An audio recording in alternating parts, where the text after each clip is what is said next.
আসসালামু আলাইকুম। 18 বাংলা সংবাদে সবাইকে স্বাগত জানাচ্ছি। মমডিনাজ মমের শুরুতেই বিআরবি কেবল সংবাদ শিরোনাম। বিএনপির স্থায়ী কমিটির বৈঠকে রাষ্ট্রপতির নাম চূড়ান্ত হবে জানালেন মির্জা ফখরুল। সেপ্টেম্বরের সংসদ অধিবেশনে রাষ্ট্রপতি নির্বাচন বললেন আইনমন্ত্রী। প্রযুক্তিতে স্বনির্ভরতা অর্জনে সরকার বদ্ধপরিকর। সেমিকন্ডাক্টর সামিটের উদ্বোধনে প্রধানমন্ত্রী ব্যবসা বান্ধব পরিবেশ তৈরিতে উদ্যোক্তা ও বিনিয়োগকারীদের সব ধরনের সহযোগিতার আশ্বাস। রাজধানীর অধিকাংশ সিএনজি ফিলিং স্টেশনে গ্যাসের তীব্র সংকট। চরম ভোগান্তিতে পরিবহন চালকরা। শিল্প কারখানায় উৎপাদন ব্যাহত, জ্বলছে না বাসার চুলা। এবং ফ্যাসিবাদ, চাঁদাবাজি ও দুর্নীতি চিরতরে নির্মূল আন্দোলন চালিয়ে যাওয়ার ঘোষণা শফিকুর রহমানের। সংস্কারের মূলা ঝুলিয়ে রেখেছে বিএনপি। সিলেটের সমাবেশে অভিযোগ নাহিদের। শুনছিলেন বিআরবি কেবল সংবাদ শিরোনাম, এবার বিস্তারিত। দলের স্থায়ী কমিটির বৈঠকে রাষ্ট্রপতির নাম চূড়ান্ত করা হবে বলে জানিয়েছেন বিএনপি মহাসচিব ও এলজেআরডি মন্ত্রী মির্জা ফখরুল ইসলাম আলমগীর। বগুড়ায় পল্লী উন্নয়ন একাডেমির বার্ষিক পরিকল্পনা সম্মেলনের উদ্বোধন শেষে তিনি আরও বলেন, এ নিয়ে এখনও দলীয় ফোরামে কোনো আলোচনা হয়নি।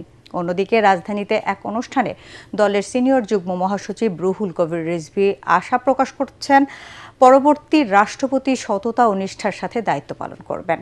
বগুড়া প্রতিনিধি আজুল হাকিম রুমনকে সাথে নিয়ে রিপোর্ট করছেন মইনুল আহসান। পল্লী উন্নয়ন একাডেমি আরডি এর 34তম বার্ষিক পরিকল্পনা সম্মেলনের উদ্বোধন করতে বগুড়া আসেন স্থানীয় সরকার, পল্লী উন্নয়ন ও সমবায় মন্ত্রী মির্জা ফখরুল ইসলাম আলমগীর।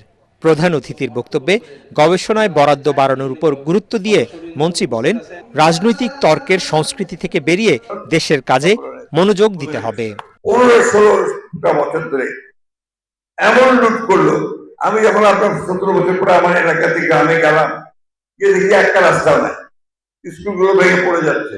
তাহলে 17 বছর ধরে করলো নাকি? আমাদেরকে কাজ করে সামনের দিকে যেতে হবে। আমরা ঝগড়াঝাটি কম করি, ঠিক আছে, আপনার পার্লামেন্ট হয়েছে, পার্লামেন্টে ডিবেট করি, রাস্তায় আন্দোলন অনেক হয়েছে, এখন একটু কম করি।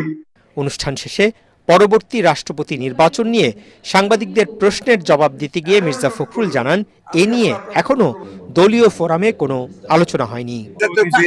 সভা করবে, মিটিং করবে, স্ট্যান্ডিং কমিটি মিটিং হবে, ডিসিশন হবে, পরে জানতে পারবো। দলের ভিতরে থেকে হবে না বাইরে থেকে হবে এটা আপনাকে বলতে পারবো না, কারণ আমাদের কোনো মিটিংই হয়নি। এখন সংবিধান অনুযায়ী যে সমস্ত নিয়ম আছে সেগুলো মেনে দল যা সিদ্ধান্ত নেবে সেটাই হবে চূড়ান্ত। এদিকে দলের সর্বোচ্চ নীতি নির্ধারণী ফোরাম পরবর্তী রাষ্ট্রপতি চূড়ান্ত করবেন বলে জানিয়েছেন বিএনপির সিনিয়র যুগ্ম মহাসচিব রুহুল কবির রিজভী। রাষ্ট্রায়ত্ত 12 প্রতিষ্ঠানের চেয়ারম্যান সহ গুরুত্বপূর্ণ পদে নিয়োগ পাওয়াদের নিয়ে বিএনপির প্রতিষ্ঠাতা শহীদ রাষ্ট্রপতি জিয়াউর রহমান ও সাবেক প্রধানমন্ত্রী বেগম খালেদা জিয়ার সমাধিতে শ্রদ্ধা নিবেদন শেষে তিনি একথা বলেন। কে রাষ্ট্রপতি হবেন এটা তো পার্টির ঊর্ধ্বতন যে ফোরাম, সে ফোরামের সিদ্ধান্ত, সেটা তো আমি এখনো জানতে পারিনি। তারা নেবেন, যখনই নেবেন আপনারা বুঝতে পারবেন। উচ্চতর নীতি নির্ধারণী ফোরাম আছে, নির্বাহী কমিটি আছে। নানা মহল থেকে সদ্য বিদায়ী রাষ্ট্রপতি মোহাম্মদ শাহাবুদ্দিনের বিচারের দাবির বিষয়ে তিনি বলেন, এ নিয়েও দলীয় ফোরামে আলোচনা হতে পারে। মইনুল আহসান, এটিএন বাংলা, ঢাকা। বিশেষ অধিবেশন ডেকে রাষ্ট্রপতি নির্বাচন করার মতো পরিস্থিতি তৈরি হয়নি বলে জানিয়েছেন আইনমন্ত্রী মোহাম্মদ আসাদুজ্জামান। রাজধানীতে এক অনুষ্ঠান শেষে গণমাধ্যমকে তিনি বলেন, সেপ্টেম্বরে চলতি সংসদের 3য় অধিবেশনে নতুন রাষ্ট্রপতি নির্বাচিত হবেন। সদ্য সাবেক রাষ্ট্রপতির বিরুদ্ধে মামলা হলে তার যাচাই বাছাই করা হবে বলেও জানান আইনমন্ত্রী। ইমদাদুল্লাহ বাবুর রিপোর্ট। স্বাস্থ্যগত সমস্যার কারণ দেখিয়ে দায়িত্ব থেকে সরে দাঁড়িয়েছেন রাষ্ট্রপতি মোহাম্মদ শাহাবুদ্দিন। নানা কারণে আলোচিত সমালোচিত দেশের 22তম রাষ্ট্রপতির পদত্যাগের পর সংবিধান অনুযায়ী এখন ভারপ্রাপ্ত হিসেবে দায়িত্ব পালন করছেন জাতীয় সংসদের স্পিকার হাফিজ উদ্দিন আহমদ। সাংবিধানিক বাধ্যবাধকতা অনুযায়ী রাষ্ট্রপতি পদ শূন্যের 90 দিনের মধ্যে জাতীয় সংসদের মাধ্যমে নির্বাচন আয়োজন করতে হবে। রাজধানীতে আয়োজিত এক অনুষ্ঠান শেষে আইনমন্ত্রী মোহাম্মদ আসাদুজ্জামান গণমাধ্যমকে বলেন, যথাসময়ে নির্বাচন করা হবে নতুন রাষ্ট্রপতি। 24 অক্টোবর পর্যন্ত আমাদের হাতে সময় আছে, সুতরাং বিশেষ অধিবেশন ডাকার মতো কোনো পরিস্থিতি এখন তৈরি হয়নি। 15 জুলাই থেকে 60 দিনের মধ্যে আমাদের পরবর্তী অধিবেশন হওয়ার কথা সাংবিধানিকভাবে। আশা করি সেই অধিবেশনেই এটা নিষ্পত্তি করা সম্ভব হবে। গণ অভ্যুত্থানের পর আওয়ামী লীগ সরকারের সময় নিয়োগপ্রাপ্ত রাষ্ট্রপতি মোহাম্মদ শাহাবুদ্দিনকে অপসারণের জন্য নানা সময় বিভিন্ন কর্মসূচি পালন করেন জুলাই আন্দোলনকারীরা। এ অবস্থায় সদ্য বিদায়ী রাষ্ট্রপতির বিরুদ্ধে মামলা প্রসঙ্গে আইনমন্ত্রী বলেন, মামলা হলে তা খতিয়ে দেখা হবে। এইটা যারা করেছেন কি উদ্দেশ্যে করেছেন, তাদের উদ্দেশ্য কি, সৎ উদ্দেশ্য না অসৎ উদ্দেশ্য, এগুলো দেখি। আইন যখন ব্যাখ্যার প্রয়োজন আসবে তখন ব্যাখ্যা দেওয়া যাবে। This is too early to make any comment. এর আগে মানবাধিকার সংগঠন অধিকারের সেমিনারে আইনমন্ত্রী বলেন, বর্তমান সরকারের 5 মাসে বিচার বহির্ভূত হত্যাকাণ্ড শূন্যে নেমে এসেছে। আপনার বিচার বিভাগীয় সচিবালয়ের নামে যে সচিবালয় প্রতিষ্ঠা করেছিলেন, সেই সচিবালয়ে যাদেরকে প্রতিষ্ঠা করে দিয়ে গিয়েছিলেন এবং যাদের হাতে দিয়ে গিয়েছিলেন, ফাসিস্টদের আরেকটা আস্তানা ওখানে দাঁড়িয়েছিল। 2025 সেপ্টেম্বর থেকে ডিসেম্বরের মধ্যে প্রায় 1400 নিম্ন আদালতের বিচারককে বদলি করা হয়েছিল। যারা মোমবাতি জেলে গণতন্ত্রকামী মানুষকে সাজা দিয়েছিল, তারাও কেউ প্রাইজ পোস্টিং পেয়েছিলেন। আমরা যখন সেইগুলো ঠিক করতে গেছি, সেখান থেকে 70% আমাদেরকে অনুমোদন দেওয়া হয়নি সুপ্রিম কোর্ট থেকে। এ সময় আন্তর্জাতিক অপরাধ ট্রাইব্যুনালের চিফ প্রসিকিউটর আমিনুল ইসলাম জানান, সোমবার থেকে শাপলা চত্বর হত্যাকাণ্ডের বিচার কাজ শুরু হবে।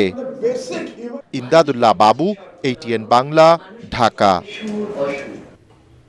বর্তমান সরকার স্বনির্ভর, সমৃদ্ধ ও প্রযুক্তি নির্ভর বাংলাদেশ গড়তে বদ্ধপরিকর বলে জানিয়েছেন প্রধানমন্ত্রী তারেক রহমান।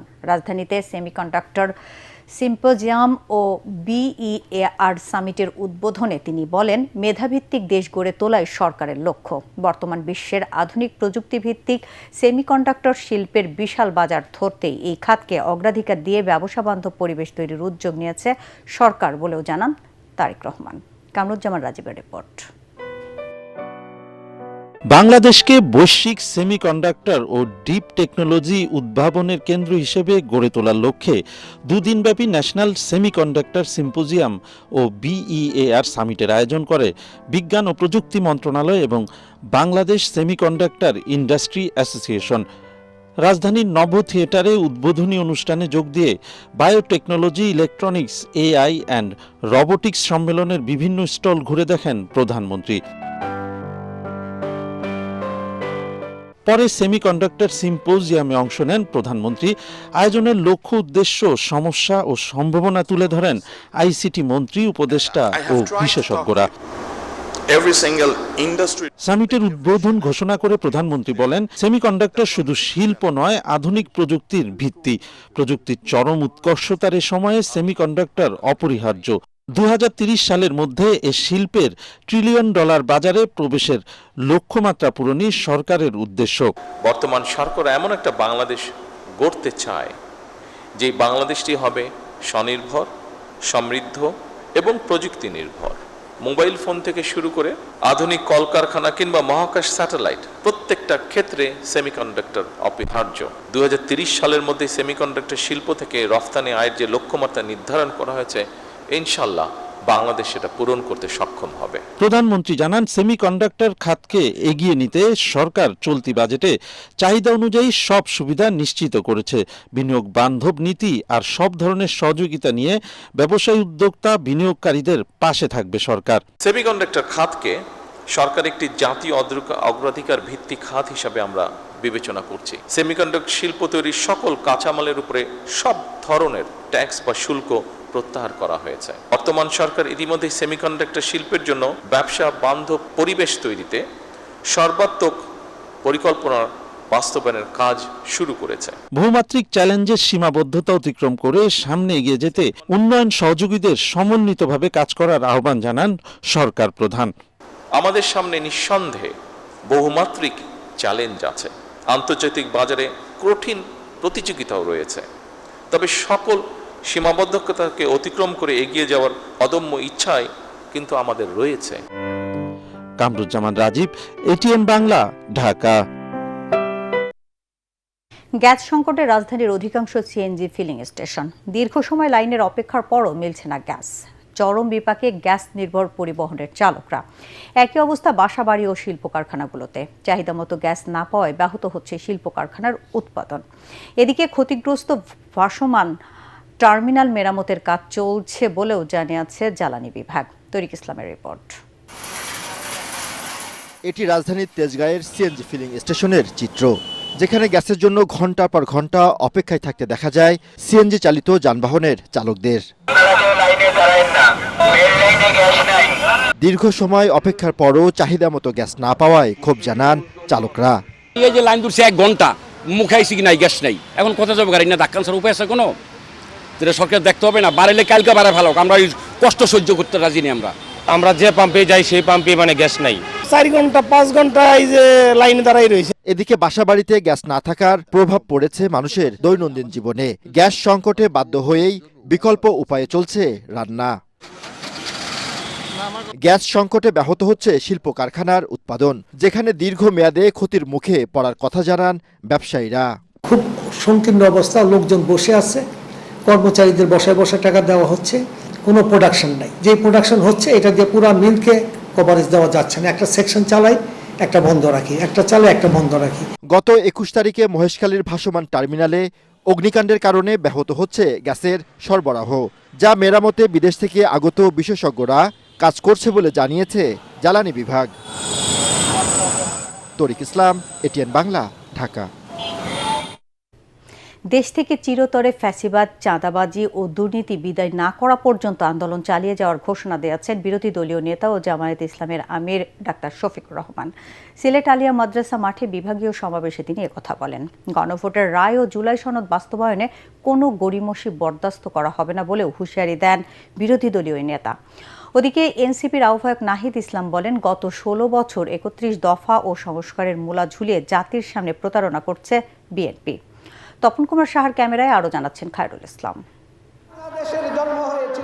গণভোটের রায় বাস্তবায়ন ও জুলাই গণহত্যায় জড়িত ফ্যাসিস্ট শেখ হাসিনা এবং তার দোসরদের বিচারসহ বেশ কয়েকটি দাবিতে সিলেটের আলিয়া মাদ্রাসা মাঠে বিভাগীয় সমাবেশ করে 11 দলীয় ঐক্য।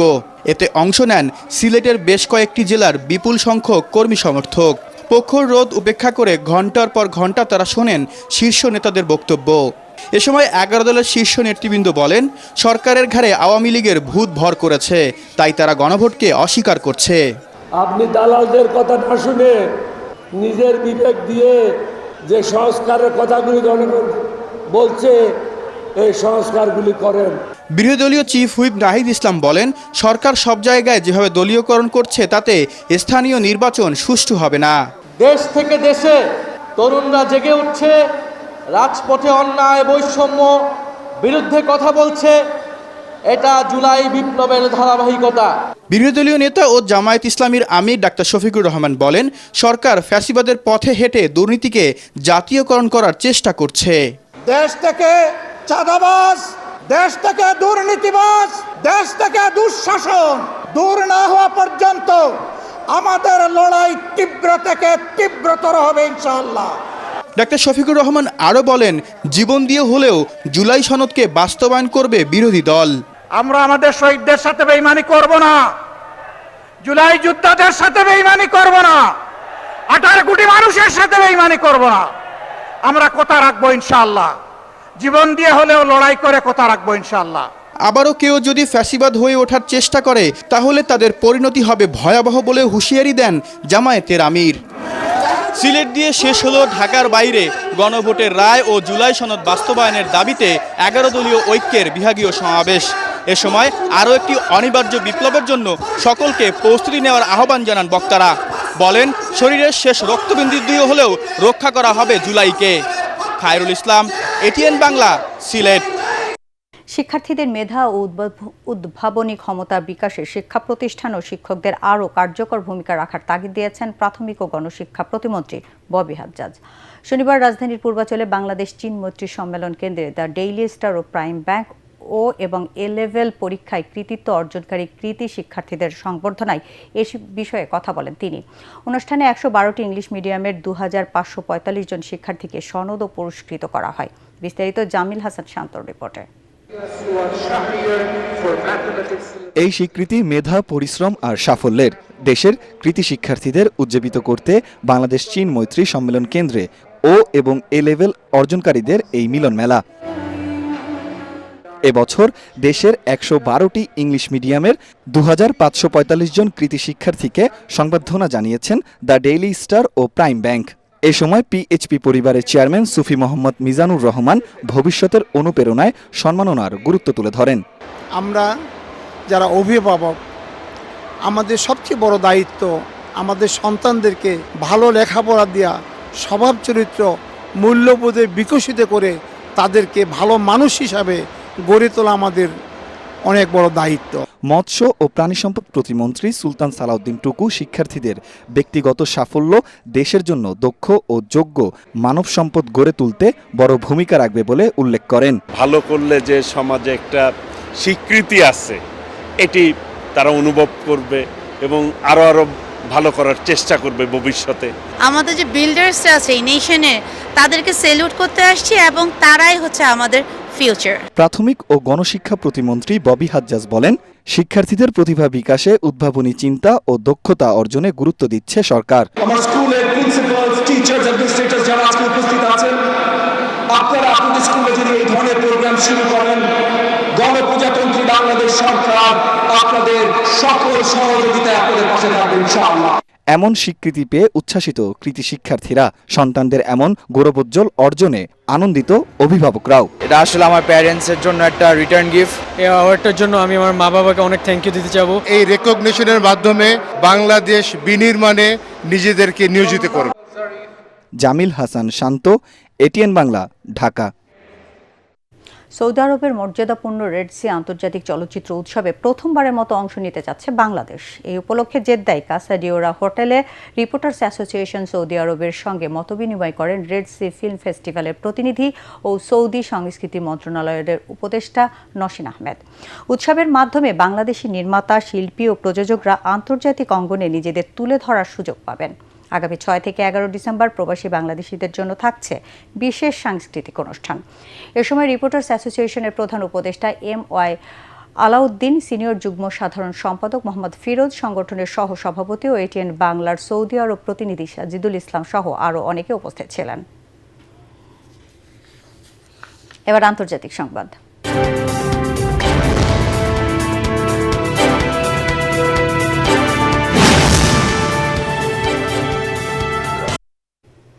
ভারতের কেন্দ্রীয় শিক্ষামন্ত্রী ধর্মেন্দ্র প্রধান পদত্যাগ করেছেন। সরকারি বিভিন্ন নিয়োগ ও ভর্তি পরীক্ষার প্রশ্ন ফাঁসে তার পদত্যাগের দাবিতে দেশটি জুড়ে শিক্ষার্থী ও জনতার টানা আন্দোলনের মুখেই আসলো এমন সিদ্ধান্ত। বিক্ষোভকারীরা একে নিজেদের বড় বিজয় হিসেবে দেখছেন, যদিও তাদের কয়েকটি দাবি এখনো পূরণ হয়নি। আর বিশ্লেষকরা একে ক্ষমতাসীন বিজেপির জন্য বড় ধাক্কা হিসেবেই দেখছেন। এদিকে মোদী সরকার অধিকাংশ দাবি মেনে নেয় কর্মসূচি প্রত্যাহার করে নিয়েছে ককটোস পার্টি। বিস্তারিত জানাচ্ছেন জাহিদুল আলম। তেলাপোকায় কাটা পড়ল ভারতে একচ্ছত্র আধিপত্য বিস্তার করা রাজনৈতিক দল বিজেপির দাপট। তরুণদের প্রতিবাদী প্ল্যাটফর্ম ককরোচ জনতা পার্টির টানা বিক্ষোভে পদত্যাগ করেছেন দেশটির কেন্দ্রীয় শিক্ষামন্ত্রী ধর্মেন্দ্র প্রধান। সরকারি বিভিন্ন নিয়োগ ও মেডিকেল সহ অন্যান্য ভর্তি পরীক্ষার প্রশ্ন ফাঁসের কেলেঙ্কারিতে পদত্যাগে বাধ্য হলেন এই শীর্ষ বিজেপি নেতা।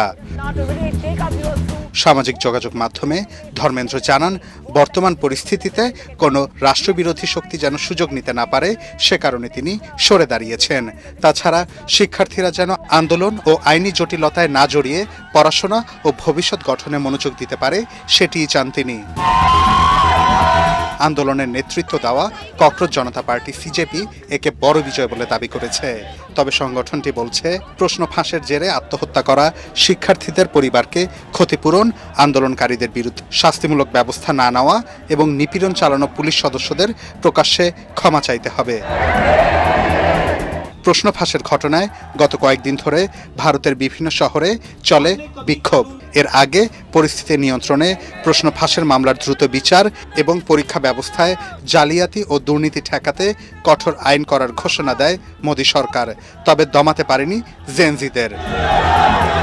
বিশ্লেষকরা মনে করছেন, ধর্মেন্দ্র প্রধানের এই পদত্যাগ ভারত জুড়ে আধিপত্য বিস্তার করা গেরুয়া শিবিরের জন্য বড় ধাক্কা। জাহিদুল আলম, এটিএন বাংলা। এবার খেলার খবর।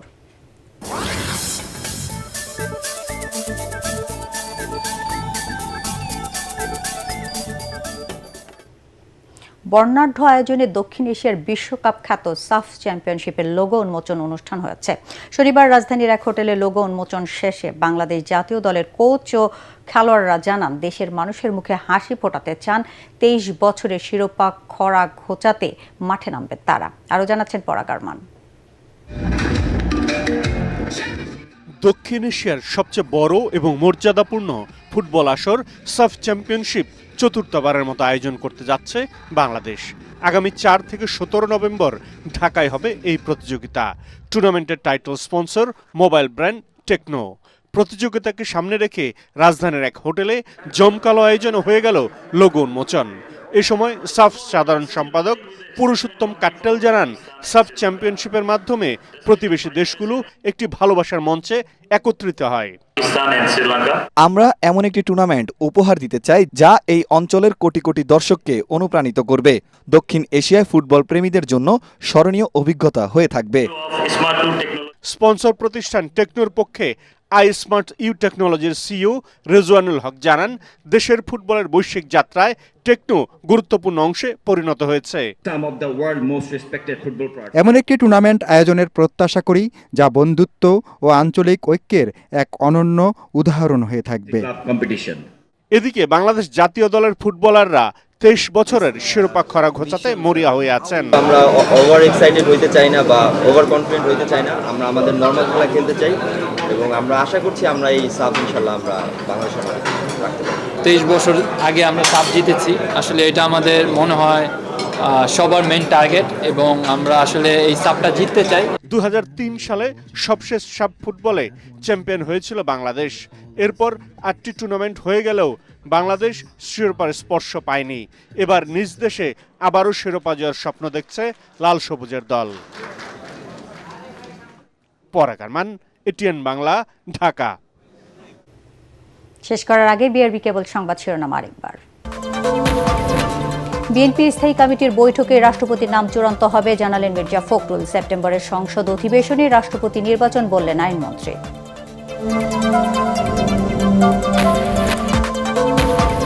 প্রযুক্তিতে স্বনির্ভরতা অর্জনে সরকার বদ্ধপরিকর। সেমিকন্ডাক্টর সামিটের উদ্বোধনে প্রধানমন্ত্রী ব্যবসা বান্ধব পরিবেশ তৈরিতে উদ্যোক্তা ও বিনিয়োগকারীদের সব ধরনের সহযোগিতার আশ্বাস। রাজধানীর অধিকাংশ সিএনজি ফিলিং স্টেশনে গ্যাসের তীব্র সংকট, চরম ভোগান্তিতে পরিবহন চালকরা। শিল্প কারখানায় উৎপাদন ব্যাহত, জ্বলছে না বাসার চুলা। এবং ফ্যাসিবাদ, চাঁদাবাজি ও দুর্নীতি চিরতরে নির্মূলে আন্দোলন চালিয়ে যাওয়ার ঘোষণা শফিকুর রহমানের।